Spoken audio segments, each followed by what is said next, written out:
kept making fun of him at a party until he finally lost his mind and did this. Have you ever been in a situation where your friends made fun of your significant other? I can't believe that I am now a divorcee just because I laughed when my friends were mocking my husband.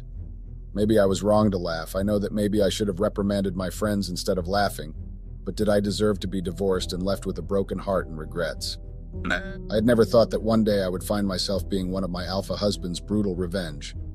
You know, when you are too carefree, you end up doing things that would ruin your life and the second party's life. I didn't know what I was doing. I thought I was just having fun, but I guess the fun had me instead. A very small mistake took me back to the hellhole I thought I had left. I regret the day I made that mistake. My name is Matilda Meyer, female 42, and my husband is Philip Johnson, male 45. My husband and I lived a happy life with our 3-year-old daughter. I met my husband when I was a college student. We were both in the business department and had many overlapping classes, and we naturally became friends. You know, I never understood how I became friends with him, as he was always cheerful and popular with everyone. We began dating in our sophomore year and started living together 3 years into our working lives. From that time, I began to feel like I want to be with this person forever. So we rented a slightly larger, beautiful room when we moved in together. The time we spent discussing things like sunlight, kitchen positions, and furniture designs was also a lot of fun, and I still remember it occasionally. Later, we got married and were blessed with a beloved daughter 2 years after. Our daughter is very active and good at communicating with other children, even at a young age. She can invite various children to play together. As I said earlier, I am shy, so she probably takes after her father. Both my daughter and husband have beautiful smiles, and people naturally gather around them. My husband joined his father's company, and now he has taken over as CEO. At first, people questioned if he got a job through connections, and it was tough for him. But watching his honest and constant effort, people's perception of him gradually changed. When my daughter started daycare, the mothers living nearby who had children of the same age taught me various things. Thanks to them, even the shy me was blessed with mom friends at daycare. We've been living in the same place since we moved in together. But one day, because of my husband's situation, we had to move and our daughter had to go to a new daycare. It was sad to leave the town that we had so many good friends in, but it couldn't be helped. We were determined to do our best in the new place as a family of 3. And I was a bit worried if my daughter, who had suddenly changed to daycare, would actually fit in well in the new one. But my daughter did go to daycare happily even after the change. Seeing her making friends so easily in the new place made me impressed. It seemed like my worries about her fitting in were actually not necessary. On the other hand, it wasn't easy to make new mom friends at the new daycare. It seemed like I was the one who should have been worried. So one day our 3rd anniversary was approaching. I was the happiest woman. I mean, it was by grace that we had reached our 3rd year anniversary. My wish was for us to reach 10 years at least in our marriage. Little did I know that it would actually end at 3 years. So since our anniversary was coming, I had planned to make an anniversary dinner party. Philip and I didn't have many friends, only our friends from college and the mom friends that I had got from my daughter's daycare. I wanted it to be a surprise anniversary, but my husband beat me to it because he actually had the same plan in mind, so he presented it to me. The anniversary day came. My husband had taken our daughter to his mother since they asked for her to visit. Our love was so precious and pure. I just loved how we loved each other and did everything together. Philip and I had our fair share of ups and downs, highs and lows, but we have never given up our love. Even if there were things that were testing our marriage, we would always manage to get through everything. Yes, my husband has a short temper and easily gets irritated and angry, but he knew how to control it. It all began innocently enough, as these things often do. Our friend group had always been known for our playful banter and light-hearted pranks and jokes, but little did I know that one careless joke would unravel everything I held dear. It was a typical Saturday evening, and we were gathered at our usual spot, my marital home's backyard, sipping beers and swapping stories. As the laughter flowed freely, someone brought up the topic of superstitions. That's when it happened, the catalyst for the chaos that followed. In a moment of sheer spontaneity, I blurted out a ridiculous idea. Wouldn't it be hilarious if we staged a fake breakup between me and Philip just to mess with everyone? I chuckled, thinking it would be nothing more than a fleeting moment of amusement. Mind you, that time I was so caught up in the engagement with our friends to a point that I didn't see my husband's unhappy face. But the idea caught fire among our group. Before I knew it, we were all huddled together, brainstorming ways to make the fake breakup seem authentic. We planned every detail meticulously, from dramatic social media posts to tearful phone calls to friends. We decided to put our plan into action at that moment. My friends instructed me on what to do, so I did it. I then pretended to be distraught, posting cryptic messages on social media about heartbreak and betrayal. My friends and Philip's friends played along, offering comfort to our concerned friends and family members who were asking what had happened because they didn't know about the game. Some people were giving assumptions on what had happened. The game was full of fun, but little did I know that playing it was like playing with my marriage because it didn't end very well, and I regret ever accepting the challenge. At first, it was all in good fun. Our friends fell for the ruse hook, line, and sinker, offering sympathy and support. Imagine this. You're hosting a party at your house with your friends, having a good time, when suddenly they start mocking your husband. Instead of defending him, I found myself laughing along with them, not wanting to seem like I can't take a joke. My friends were mocking my husband, saying a lot of things about him on social media. Some say how my husband was a forward coward in college. Some were mocking his dressing style, saying that I had found him with no taste and sense of dressing and I helped him change his boring lifestyle. The mocking started from commenting on social media until one of my friends joked about how my husband was a mommy's boy in college and the fact that he had literally peed himself during the freshers' year orientation when he was asked to kiss some girl that was his secret crush. That took me to fits. It was so hilarious and funny, so I laughed and even asked my husband what they had said was true. But I didn't get any response or amused emotion, maybe. My friends continued making fun of my husband, teasing him about his quirks and all that jazz. And you know what? I couldn't help but chuckle along with them, thinking it was all in good fun. But little did I know my husband was silently seething, hurt by my betrayal at that moment. As the night went on, I noticed he had disappeared from the party without a word. He didn't even bid a goodbye to his friends. I didn't know what the matter was. Panic set in as I searched everywhere for him, realizing the gravity of the situation. I searched high and low, but he was nowhere to be found. It was like he had just decided to pull a Houdini on me. And let me tell you, trying to explain his sudden disappearance to my friends was no walk in the park. They were just as puzzled as I was, only to find out that he had gone out after he saw that I was enjoying the mocking moment that my friends were busy making. But as the days passed, I began to realize the gravity of what we had done. Philip grew distant, his once warm and affectionate demeanor replaced by a cold detachment. He avoided me, barely speaking more than a few words at a time. I tried to brush it off as part of the act, but deep down I knew something had changed between us. Finally, one evening, Philip sat me down for a serious conversation. His eyes were filled with hurt and disappointment as he confessed that he couldn't shake the feeling of betrayal. He couldn't understand how I could joke about something as sacred as our relationship, and allowing my friends to mock him like they did. And instead of reprimanding them and putting them in their place, I laughed with them. I didn't understand why he was so worked up because the game instructions were clear. It was just a game, meaning we were just joking, but he took it to heart. We had a heated argument about what I had said during the party and what Mia, one of my friends, had said about him. It even affected our daughter. You know that kids sense tension, so my daughter also sensed the tension, and it wasn't nice. Philip was really at me. Even if I tried to apologize, he wouldn't care about what I was saying. He only cared about his daughter, and that was hurting deeply. I even decided to be a stay-home mom just because I was respecting him, since he wanted me to be a housewife. But we had spoken about that and came to an agreement that I would do only remote jobs. And he decided to do such an evil act on me. What did I do wrong to him? The way I was shuddered and disappointed led to not being a fully present mother to our daughter. Philip became like my housemate because we were no longer sleeping in one bedroom and we were like strangers. Days turned to weeks and weeks turned to months. So one of those days, Philip came back very early from work and he didn't look too well. I tried asking him what was going on, but he didn't tell me. Instead, he looked at me like I was the most disgusting thing he had ever laid his eyes on. I got really confused because I had thought that we had forgiven each other for the game that happened during our anniversary party, not knowing that the bastard actually found out that I had posted about our marriage and said I was no longer with him because of a game. So I asked him again, getting worried because he was not even happy to see our daughter, so I was wondering what may be the problem. Instead of answering, he just threw his phone at me. Then he started shouting, which is what I did despite him. He shouts like he is reprimanding a child, and that usually takes us to an argument. I looked at the phone that he had thrown at me, and I got the shock of my life. I couldn't even argue with him or deny it because the pictures, the memes, and the GIFs that were made by people on social media were before my eyes. I didn't know what to say, nor do you know. I tried apologizing to him, but he wasn't having it. He wanted me gone. He told me right in my face that he doesn't want to see me anymore, saying that I had made him a fool for far too long. I spent the whole week in the hospital because of the state that my mind was in. I had been getting sick every now and then, only to find out that I had lost my unborn child that I didn't even know about. My mind and heart was shuttered. A day before I got discharged from the hospital, my husband's lawyer came to see him.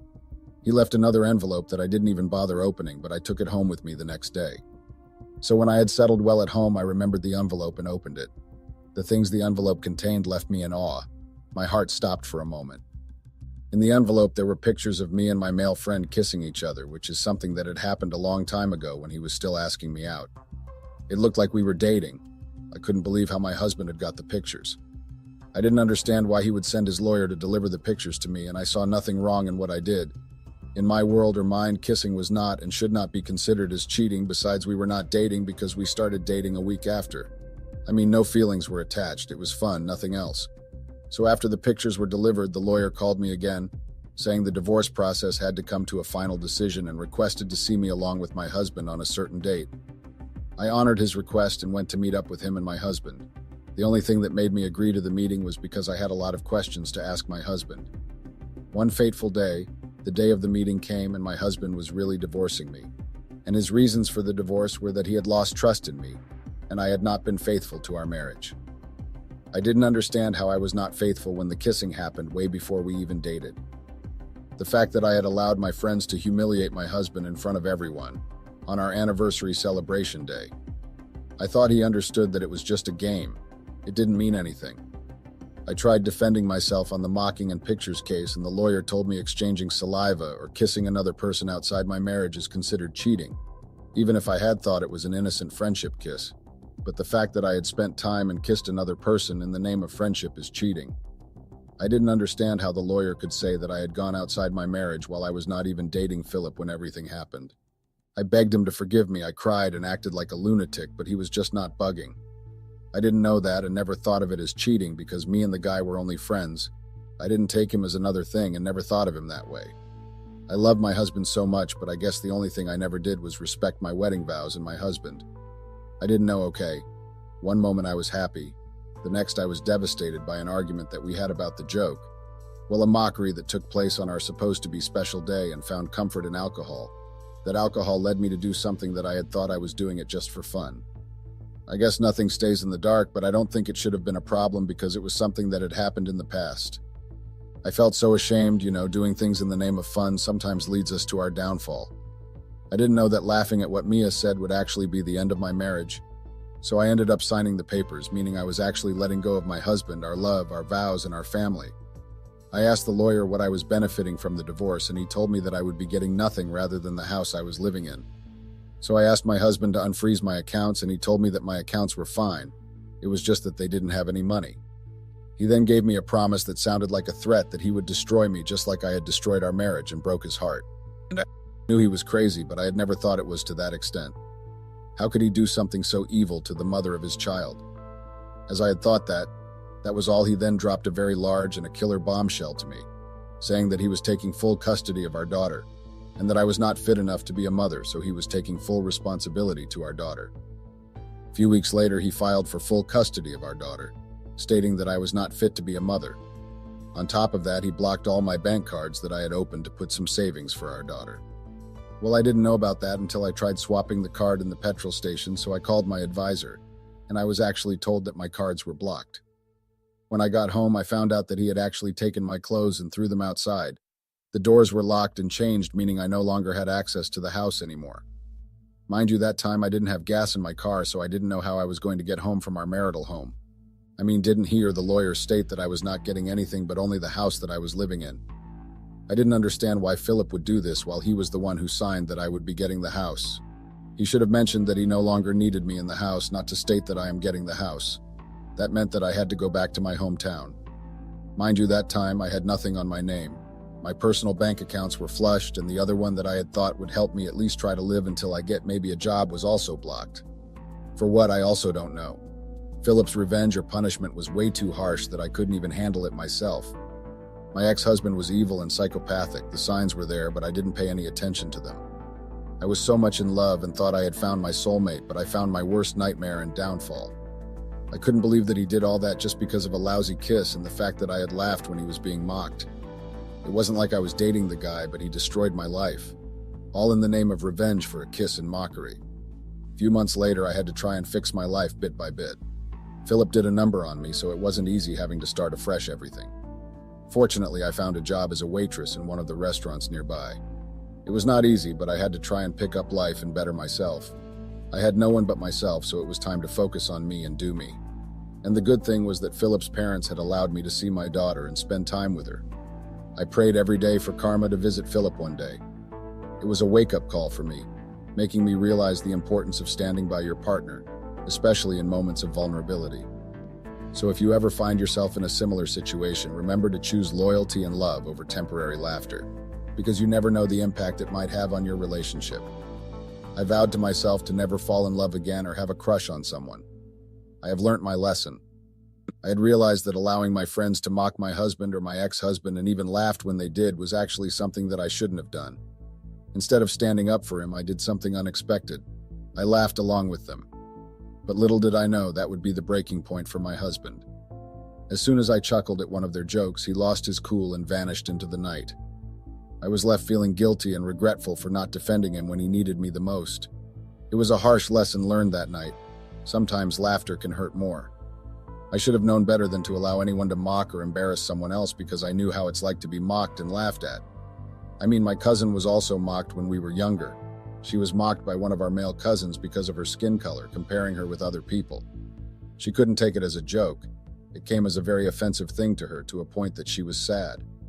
She left the room that we were all gathering in. We had thought that she had gone to sleep, but when I went to her bedroom to check on her, I found a letter that she wrote with a heavy heart.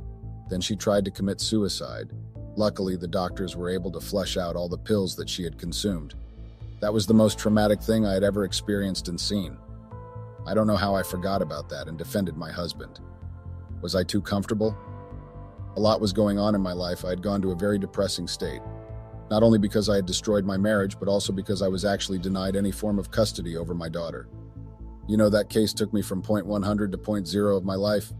My daughter is my everything, so I don't know how Philip thought I was going to live without my daughter. The way I was depressed, I found myself drowning in alcohol. I was drinking like I had no future or whatsoever. I must say that the situation that I was in was saddening. On the other hand, Philip was making by all means to make sure that I was suffering because of him. You know when a person says they were drowning in deep, muddy waters? I was that person. I was drowning in muddy water and I couldn't swim. I resorted to finding closure in alcohol. I became what my mother was when she was divorced by my father. At that time, I understood why my mother was an alcoholic. My life was down and out. I had lost the only person who showered me with love and care and gave me a very beautiful daughter. Now I had lost that daughter plus something that was so dear in my heart. I was really depressed and wished to just go far away where there was no troubles and sorrows. 6 months later, my mother told me to stop having a pity party because it will not bring back the things that I had lost, including my daughter. But instead, it would take me straight to the morgue, and when that happens, I would not be able to fight nor see my daughter ever again. Those words made me think again about life, so I took the money that my mother had offered me to start something, but I wasn't sure of what to do, so I used it to fix myself. I went to the rehabilitation center for 6 months while attending AA meetings when I was inside. By the time I came out, I was a whole new person. I had discovered what my worth was and what I wanted. I started by asking for at least a joint custody of my daughter, which I got by the grace of God against Philip's will.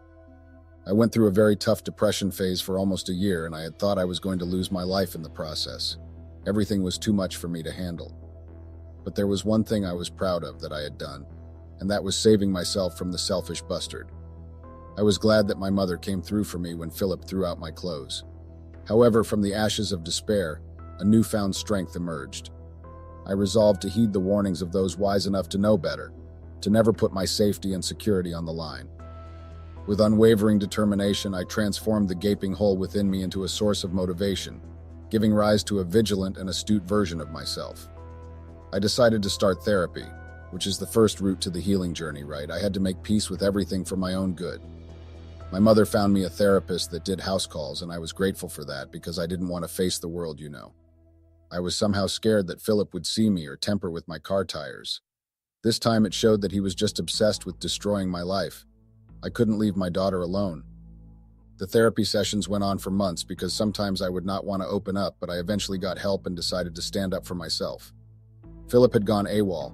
No one knew where he was, but wherever he was, he managed to destroy my life and make me suffer. Philip knew that I was nothing without him because I had left my job to become a housewife. But now that things have changed, I have to look for something. I am the person who made rules for myself and never allowed anyone or anything to change that. I lived my life for me without looking for validation from others. But when I fell in love with Philip, all of that changed. I lost myself. I became his puppet, his submissive wife. I followed his rules and did everything the way he wanted to. All because of love and being committed to the relationship, even though it was not very much toxic, but I stayed and held on to the hot steel even when it had started to burn my skin. It's not easy being in a relationship whereby you have to compromise yourself just because you want to make your partner happy. It has never worked like that. I know that some would be surprised if I were to say that I still love my ex-husband and I miss him so much every day. My heart wanted me to fight for our relationship and find a common solution to the problem. But why try to help a person who doesn't need help? It was like he was somehow possessed by a controlling demon, so when it was in active mode of controlling him, he would want to be in control also. Philip was like a person who had multiple personality disorder, even though I can't and couldn't confirm it, but the way he was doing things, his manipulative and controlling tendencies seemed like he was pushed by something or someone to do it, to satisfy it. One thing I regret about myself was that I didn't or never gave myself enough time to learn more about Philip. I mean, it didn't take us too long to get married, from being friends to being boyfriend and girlfriend to being husband and wife. All of those stages happened within 1 year, if I'm not mistaken. Everything happened too fast and I was blindly in love to notice anything on our dating stage. Though according to my own knowledge and perspective, I don't know what I was doing. I would say it was being ungrateful and not being able to be patient with my husband. I wish things were done differently. Yes, it's too late, but I regret every stupid decision that I had made. Now I have lost everything and there is really no one to blame but myself. I don't know how I can fix all of this and get forgiveness for myself. I know everything showed that I did everything willingly, even though I couldn't remember that moment, but only God knows the truth. I didn't know that just one joke would actually land me where I am now. My heart had been stripped bare, devoid of the memories and belongings that defined my existence. Each room in my heart was an empty shell, devoid of life and purpose. Panic engulfed me as I realized the gravity of my actions. Desperation clawed at my throat and my heart pounded, sending tremors throughout my body. Unfathomable regret seeped through my veins as I finally discerned the reason behind the tragedy that befell my once cherished sanctuary. My foolish decision to ignore my husband's admonishments had paved the way for my husband to leave me and find someone else better. Every valuable possession, each priceless memento had vanished in an instant, leaving only an indelible emptiness behind. Broken, I sunk to the floor, tears streaming down my face, mingling with the remnants of my shattered dreams. The consequences of my recklessness echoed mercilessly in my mind, urging me to reconsider my choices. It was a sobering realization. My actions had consequences, and the price I paid was immense. Days turned into weeks and weeks into months.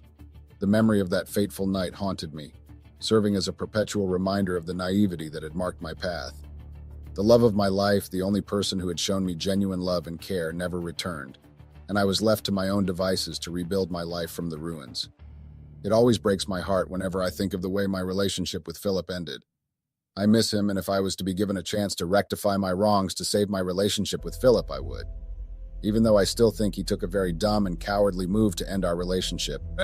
He should have waited for me to come back so we would talk about everything and find a solution to our problems. I now knew that the story he told me about was true, and it had been haunting me ever since. Ever since that day, I still get shivers down my spine when I think about what Mia had said about my husband in front of him and on social media. I don't like them at the moment. I no longer want to see myself associating with any of them. They had taken the game way too far. I know that I shouldn't have procrastinated in the prank game because I am a married woman, or maybe I was. I should have thought of the consequences and outcomes of that stupid game. I know that I deserve every punishment Philip gives me, but do I deserve to be punished to have my daughter? I no longer want to visit her at her Nana's house, but I want her to come back and stay with me as her mother. Is that too much to ask for? Not only did Philip take away my daughter, but he also did something that I had never thought he would do, especially to me. You know the pain of going to the stores because your mother had asked you to buy some household items, but when you get out of the store, you literally see a big truck repossessing your car. Okay, I know that it was bought by Philip's money, but did he have to be this childish and make his baby mama suffer just because of a laugh and a stupid photo of the past? That time I had to call my mother and tell her what had happened because I had no money under my name, so she was supposed to get me at least an Uber back home. I would understand if maybe I had cheated or I was already in a relationship with him when I kissed my male friend. But we were not even an item at that time. Or maybe him taking me out meant that I was dating him? Philip didn't think things through. His short temper will be his downfall because he does things without thinking them through. I loved my ex-husband, heck, I still love him. But sometimes the way he handles things is just a red flag for someone who is the heir of the house. You know, when we planned the game, everyone was happy and agreed to it. I don't know when the problem started with Philip. Okay, the time I proposed the fake separation game.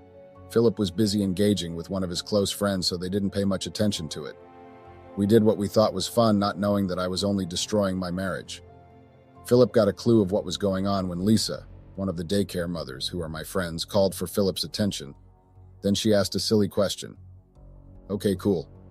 Philip laughed at that, but when our friend from college dished out his flops, he didn't find it funny. Maybe Dora, a friend from college, had gone too far because she was dishing out only embarrassing things about Philip. I know that I shouldn't have participated and contributed my laugh, but I couldn't help it. Then Philip lost it.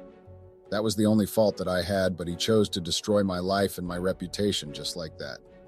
I would say that Philip was just being a crybaby, but I forgot the fact that I knew how it was like to be mocked, more especially in front of people who don't even know you that well. I really hope I have done things in a different way. Am I being a fool or naive if I say I miss Philip so much and I know that even our daughter misses him too? I had been thinking of visiting him in prison, but I don't know what I would say to him when I get there. Do you think I handled the whole situation better, or I was a coward and naive to allow Chris to destroy my life like that? Please advise me, so please help me find a way to approach both families about this issue. What do you say I should do? Please help me. Please help. Hello, guys. This is pretty much the saddest reality that I've had to face.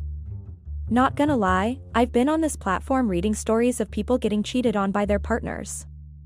I never knew I'd one day be here writing mine. Life has really gone full circle.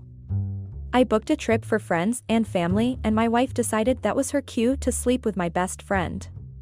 I, a 53-year-old male, am now trying to find a way to process the bullshit I was forced to experience. I don't know if there's a lesson in this, a lesson on trust or something. I don't know if I'd ever get over the pain, but I look forward to what the days ahead would bring. It's been 2 years now, and my wife of 20 years, Riel 46, had spent the year before the incident asking to go on a trip abroad. I had turned it down because we currently have 2 sons in university. We were comfortable, I made sure of it. Having 2 children in uni, on the other hand, meant we didn't spend as much as we did earlier. I had constantly turned down the notion that we spent 2 weeks in a foreign land, because I thought it was only going to waste the money we had. Anyway, after giving it some thought and guided by the constant pleas and requests from my wife, I decided, why not? I started to plan a trip for the whole family. I thought my sons needed a break from the stress that came with being in university, and I felt a vacation would be perfect for all of us. I surfed the internet in search of someplace worthwhile, but I couldn't find one that's good and also fits my budget. We couldn't go to someplace in Africa because my sons each had about 3 allergies. I was always someone who wanted to visit Africa though, especially Nigeria. I just decided that the trip to Nigeria would be something I and my wife would do when I retired. Well, after searching for a while, I found the cheapest fun-packed vacation plan for a family. My wife liked to be treated like royalty, so I decided that I'd only go for the ones that were high class. The cheapest ones I found were worth close to double one of my son's annual tuition. I decided it was time to outsource this vacation. That was where my friend, the closest I've had and the one who's been around the longest, came in. He was a millionaire who had helped me out a ton over the years. He had once talked to me about going overseas on holiday, for the same duration as I had. I seized an opportunity to squeeze one more freebie out of him. I discussed my plans with him, showing him the choices I had and the money I had budgeted for the trip. He looked at them, smiled and said, "These aren't vacations, bro, let me show you what a vacation is." He opened his laptop, and what I saw wowed me. The locations, the way the pictures looked spectacular, and how everything I saw looked like they were expensive enough to clear my mortgage. Are you sure this wouldn't be one of those, what you ordered versus what you got things? He smiled. He told me how he has been going on these trips at least once a year. He said he reacted the way I did when he first made his millions. He then diverted the conversation into something that didn't relate whatsoever to what we were talking about at hand. John was a bit of an innovative-minded person, although he always used his big brain to run Ponzi schemes and scams. That was how he made his millions. He never got married, at least not yet, as he said he didn't want to settle down to one woman when he could get whatever woman he wanted. He had a son, 12, who he paid child support for. I sometimes wondered why he lived such a lifestyle, and sometimes I envied life. I mean, who wouldn't want to have millions in their name? Who wouldn't want to travel on $300,000 worth of vacation once a year without having to break every piggy bank they owned? Who wouldn't want to live in a $1.4 million worth mansion? He asked me to wire him the budget I had. I did, and I watched him use the money to book a 1-hour goat yoga session for $6.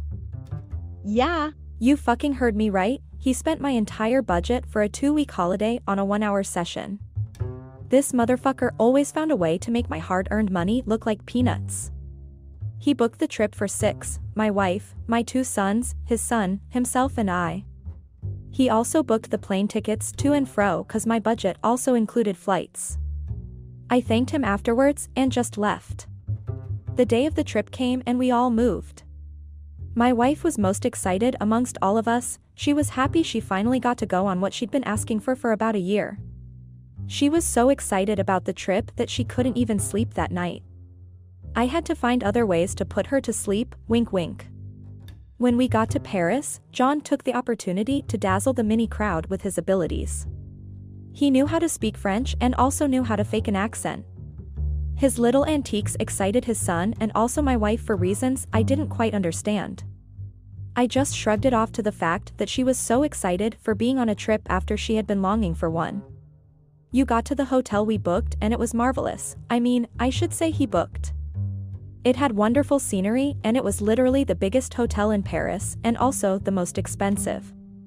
We spent a lot on this location. John said he did it because he wanted to show me how happy he was to have a friend like me. He sometimes used to tell me that sometimes, due to how squeaky clean I was as a citizen, people tend to trust doing business with him more.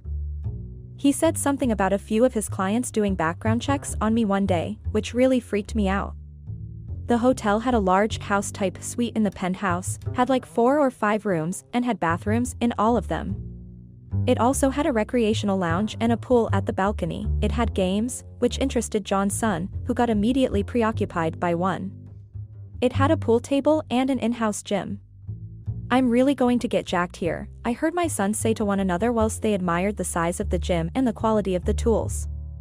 My wife immediately went into one of the rooms and into the bathtub. I joined her in there in a few minutes. I must say, I used to read manhwas that had sex in the bathtub as part of it. Trust me, the bigger and better the tub, the better the *X. Very next day we went about our different itineraries, although we did sometimes do something together. The itineraries we had together included, or not exclusive to karaoke, play snooker together, the already scheduled goat yoga, and some other things that I don't actually know how to pronounce because the French. It was around 7 p.m. John sent his kid to go to sleep whilst the adult continued to have fun. My sons were 21 and 18 respectively, so since we were in Europe, we let them drink and join us when we went into the nearby club. We had fun as a bunch of adults and I, for one, was glad I didn't have to do any parenting. The next day we were all hungover, except for John, which I guess was because he did this sort of thing anyway, so he had built up an immunity. He prepared hangover cures, French style, and I just watched as my wife was laughing at all his jokes, even the ones I thought weren't funny. The next day we went into the city of Paris. It was something of a sightseeing tour. We went to all of the tourist attractions we could go to that day, about 4 that day. When we got back, we were all very exhausted, again except for John. We sat in the living room in the penthouse and recounted our day. We talked about how fun it was and how it was good that we decided to save the visit to the Eiffel Tower for last as in the day before we were scheduled to return to the US. John continued being the comedian, with his funny getting more and more repeated and unfunny. I just wondered one thing though, why does my wife seem to be laughing at every one of his jokes and asking him to repeat them and all that? I looked across the room, to be sure I wasn't the only one not laughing. Alas, it was the other way round, my wife was the only one laughing. When I locked eyes with my sons, it showed that they too wondered what was funny. We all started to retire to our sleeping spaces, starting with John's kid. I can't lie, I keep calling him John's kid because I have completely forgotten the boy's name. My 2 sons followed, then myself. I beckoned my woman to join me to bed, but she insisted I wanted to stay awake a little while longer. At midnight that day, I woke up to ease myself. My wife was sleeping right beside me, but what I found weird was the nightwear she had on. It wasn't from our pile, and it also wasn't the same as the ones in the room we slept in. The nightwear in each room had different colors. I hadn't been in all the rooms, so I didn't know which it was from. The next day I had woken up earlier than I did on the days prior. I had something in me I had nicknamed the need to know basics. Need to know as in I need to know the answers to my questions. I never liked leaving any situation without a remedy. I got into the other rooms one after the other cause I couldn't rest if I didn't know which room the nightwear she had on was from. On getting to the 4th room, I saw one of the cleaners walking out with the night clothes from each of the rooms. It seems he had come in thinking no one was in because in 3 days prior to this day, we were always already out. I counted the piles on his hand to see if he had done all the other rooms, which I hadn't entered. He had. I tried to see if I could determine, from how the piles were stacked, what room he had gotten what set from, but before I could even get to that, the cleaner stuck all in a bag, as understandably, they might have been too heavy for him to keep carrying. I went back to the sitting room, put on the 100 inches TV, and sat to enjoy a movie. Maybe that would take the thought away from my head. My wife came in, behind the cleaner. One could tell that she had just awoken. She was having one of the nightwears we brought with us this time. She came closer and kissed me saying, "Good morning, my husband." I laughed and replied, "Good morning, your husband's wife." The cleaner looked at me. He had some sort of pity in his eyes. I couldn't understand why he would look at me pitifully. I started to think maybe because this was a different place, with a different culture, that maybe that was how they showed jealousy or envy here. Maybe he wanted what we had. I swear I'm FING stupid. Looking back at that day and recalling the look on that man's face, I am now heavily disappointed at the level of stupidity which I attained that day. I now even wonder how I managed to have 2 sons who are flipping Einsteins at their fields. The days went on. Each day we'd go out and have a blast, all expenses covered by John, and every day we'd come back and I'd sit through another round of enthusiastic show from my wife to my best friend. At some point it started to seem even insulting. Well, the last day came, Eiffel Tower Day. I and John had helped my sons get in bed with twin European ladies the night before, and that was what we were talking about for the most part of the tour. The 18-year-old was just losing his virginity. Don't ask me why he lost it that late, I don't know, and was happy as F***K about it. He could stop talking about how he was tired of doing just second base stuff with his girlfriend at school. I didn't know he had a girlfriend, otherwise I wouldn't have helped him get with one of the twins. The 22-year-old, he just got out of a 4-year relationship. Well, he didn't just get out, it's been a year since they broke up and I was trying to get him back in the game. My wife seemed a little disturbed. Initially I thought it was because of the discussion we were having, so I changed the topic. We continued our tour. My wife kept behaving weird and I kept wondering why. I had asked her if anything was wrong, but she kept on saying no. Minutes later, she told me she wanted to leave, that wasn't feeling good, that her tummy hurt and that she was tired from walking. I told the rest that we were going to wrap it up and head home for the day, but she insisted that she didn't want to spoil the fun for us. It took some convincing for me to decide to stay back and let her head back to the hotel alone, but I finally caved, called her an Uber and kissed her goodbye. There was a few seconds of awkward chatter before I got the boys hyped up again by suggesting we go to an arcade place. We got to the arcade and then the fun started. We played a few of those dancing games where you dance according to the arrows that come up on the screen. Then we played some laser tag. Not to brag, but I spent some time training to join the military, and although I ended up not joining the military, some of my residual skills remained. In this case, I was still a very good shot. We played capture the flag against another family there, a dad and his 4 sons, aged presumably between 22 and 10, I don't know. I brought the smoke. The little boy on the other side cried because of how bad we kept beating them. In the midst of it all, John got a text. I had seen from the reflection in his eyes that the text he got was an alluring photo. I gave him that nice look and shook his hand. We both laughed and then he walked out of the field. In my own Christian mind, I thought the booty call was from a girl he met at one of the parties we went to. We went back to the game we were playing with the other dad and his 4 sons, this time one man short. The handicap gave them a fighting chance. He had won all 3 rounds before John, but the 5 games after, we won 3 and lost the other 2. Right about now it had been 2 hours since John left and about 4 since Riel did. I felt bad for leaving her all alone when she obviously needed someone to take care of her. I recalled her intense fear of heights and the fact that she was only just starting to get used to being on high ground. I felt bad for leaving her all by herself even after neglecting her phobia for heights and making her climb the Eiffel Tower. I decided to leave my eldest in charge while I go take care of my woman. I gave them each 400 euros to spend, which was just above $500 then. I got to the hotel, swiped my keycard across the door and walked in. I saw the clothes my wife had worn earlier scattered on the floor. I had thought to myself, maybe she had diarrhea and took it off before she shat herself. I approached the room we shared, but something else caught my eyes. I saw 1 foot of John's pair of shoes close to the door, then just ahead of it was my wife's panties. My heart began racing. I ran the rest of the way in and pushed the door open. What the actual fuck? My keycard fell from my hand and I followed suit. I dropped to my knees. It was the sound I made when hitting the ground that drew their attention. The 2 were so carried away, they didn't even hear me walk in. I wanted to do something, shout, hit, something.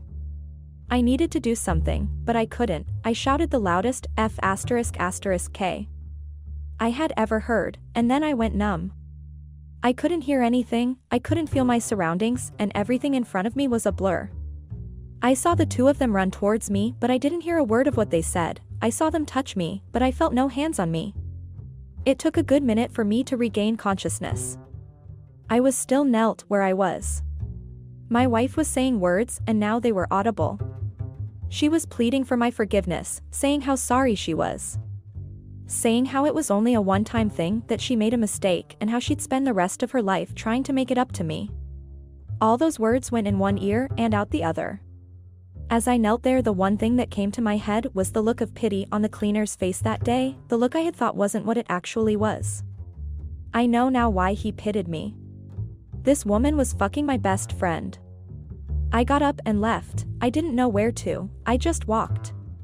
I think I might have lost consciousness again, cause the next thing I remembered was it being nighttime and me still walking. I asked the nearest person how far I was from the hotel I stayed at. I was told it was almost 2 kilometers away. Did I just walk 1.2 miles? The next 3 months went in similar fashion. I'd be doing something and next thing, I've lost time, sometimes a few minutes, sometimes hours. I was forced into early retirement due to this. I almost burnt down my house and I had to stop driving, due to the possibility that I might lose it when behind the wheels. It took a while before I became normal again. I just got back behind the wheel a few weeks ago. As for the woman who did this to me, we're separated. Not divorced yet. She still tries to get us back together even though I told her there can never be an us anymore. We had something good before, but she decided to stick my best friend's D***K inside what we had. As for my best friend, I know some of you are thinking right now, why didn't he say ex-best friend? Well, even I don't know the answer to that question. I have told him if he ever got caught in his illegal deals, that I'd testify against him. He has made his peace with that. We don't talk anymore, although he keeps sending me wads of money in hope that it would help fix things. I keep the money, it's the salary they made me not get. I'd worked 20 years with that company and I still had another good 10 years in me. If not for that incident. I'm seeing a therapist, obviously, because that was the only reason I'm able to write this without going crazy again. I miss my old life and I wish I could have it again. Just without Riel. My eldest is getting married next year, to a young lady who I think is good for him. I hope she treats him better than his mum did me. I think my life will be better, there have been signs. Lord, whatever lessons this was supposed to teach me, I'd have preferred to learn them by handwritten notes. That will be all.